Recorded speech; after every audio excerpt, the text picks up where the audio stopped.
The first item on today's discussion brought me a little giggle, but giggles aside, I tried my best to do some research as to find out how this could possibly happen. I couldn't find much, or maybe I'm just technically deficient and do not understand all the computer talk. But what I got from my research is that the chances of this happening by accident are about 0.1%, or in my opinion 0.1%.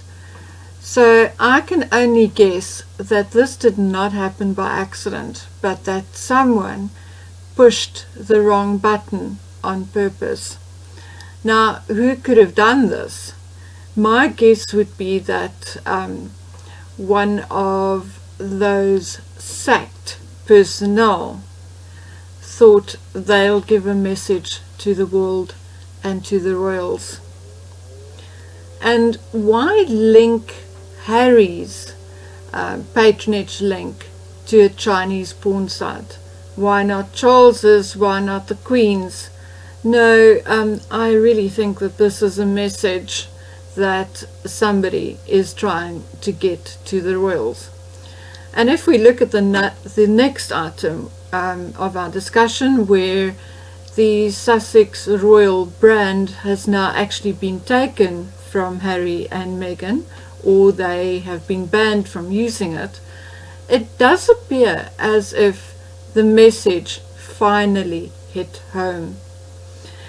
I also think that the reason why it is linked to a porn site refers to Meghan's past. I mean, it could have linked to baking cookies, for instance, but it was specifically linked to a porn site. So it is my humble opinion that this was done on purpose by someone, a personnel inside Buckingham or Kensington Palace, and that it was done to send out a specific message. Okay, so on to the next item, namely the removal or the ban from using Sussex Royal. I'm very well aware that there are some Meghan fans around, and obviously they will take this decision as discrimination against Meghan. However, it is not true. There's a very good article written by, I can't remember the guy's name. However, he's made it very clear that the decision to take away the Sussex Royal brand is not a personal decision of the Queen's, but indeed legislation and law. And I'm reading from his article. It says, for the definition of what is and what is not royal, it's not just a matter of regal whim.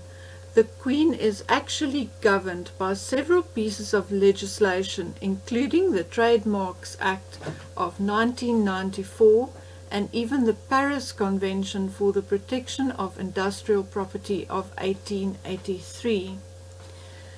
Since time immemorial, people have attempted to trade on royal connections, which is why there have been long, strict rules governing everything from the use of the royal arms to the use of crowns on cereal packets.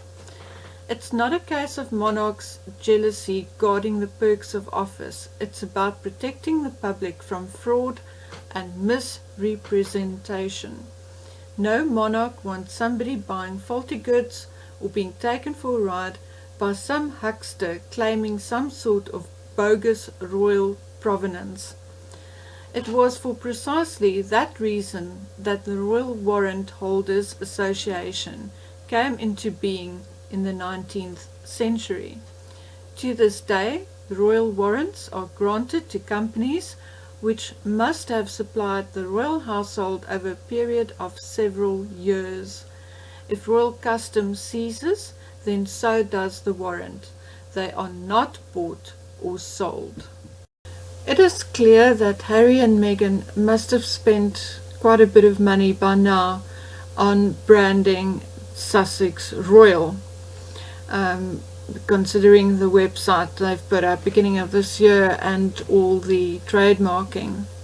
However, I have little to no sympathy for them now having to start all over again, because surely Harry must have had some kind of idea as to what the laws and the rules are. I can only imagine that it was Meghan who thought that she was above these rules which had existed for hundreds of years. And if one looks at where they actually registered their trademarks, etc., then it is clear that they tried their utmost to circumvent, go beyond, or dodge these rules and laws. So yeah, personally I have no sympathy for them, and they must pull out all their pounds and dollars and start all over again as Harry and Meghan, and not the Duke and Duchess of Sussex. After all, it was their choice not to be part of the royal family anymore. Now, of the many strange things happening within the royal family lately, we've had Peter Phillips, the Queen's grandson, and his wife announcing their divorce. And within a week we had the Earl of Snowdon, the Queen's nephew, her sister Margaret's son, and his wife announcing their divorce. Now, I do not think that it has anything to do with Meghan and Harry. Obviously, these relationships hit a snag maybe long before the Brexit situation. But the fact that both these divorces were announced in 1 week and announced now does, however, tell me something. And what may that be? Well, it could either be that they are members of the family, perhaps more so the persons who married into the royal family, who are perhaps jumping ship. It's a question, it's not a statement. Perhaps there's more going on behind the scenes than we are aware of. That could be part of what's happening. The other thing is that the timing of the announcement may also be, or also have something to do with Harry and Meghan. And in my heart and in my psyche, I have this sort of stirring feeling that we are due for a huge bombshell concerning the royal family. What this may be, I have no idea, but I do agree with other YouTubers who are saying that the actual announcements may be to soften the blow for the next big announcement. Now, before I say goodbye to you, I need your help. This photograph, which was printed in the media, of Harry and Meghan arriving at Victoria Airport from California, has been bugging me, and I looked and looked, and something is off. Something is very off. Now, I've looked at other photographs of Harry, and I enlarged this particular one, and somehow, although it looks like Harry, it doesn't look like Harry. Firstly, Harry does not have a gap in his front teeth. And then the earlobes do not look right. The end of the nose is wider. And then the man in the photograph, to me, looks at least 5 years younger. However, I can't promise you that it's not Harry or that it's a stand-in. It just does not look like Harry. Maybe it's just a photograph. Never mind.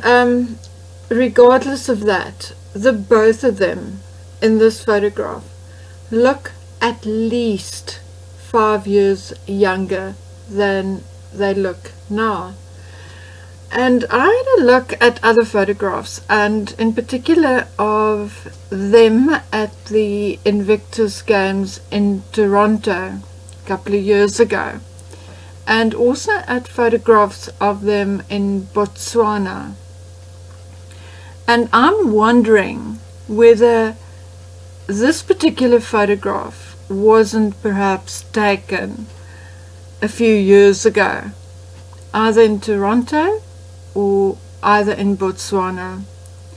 The both of them look at least 4 to 5 years younger, and I think that is what's bugging me. Another thing which I picked up on when I looked at the article is that the one bodyguard is the exact same one that was pictured with Harry and Meghan at the Toronto Invictus Games a few years ago. Now, I have no idea how these guards rotate, how they're being replaced, or are they in the permanent, do they work for them permanently, or are these guards being rotated, or how does it work? If anyone knows, please tell me in the comment section. I would really like to know, because I looked, and definitely 100% I can tell you that the one bodyguard is the exact same guy that was pictured with Harry in Toronto during the Invictus Games. So please, I need your help on this one. Now, I think this video is long enough, and therefore I'm going to say goodbye. Bye. Remember to like, subscribe, and click that little bell. Please drop a dime in my granny's PayPal cup if you will.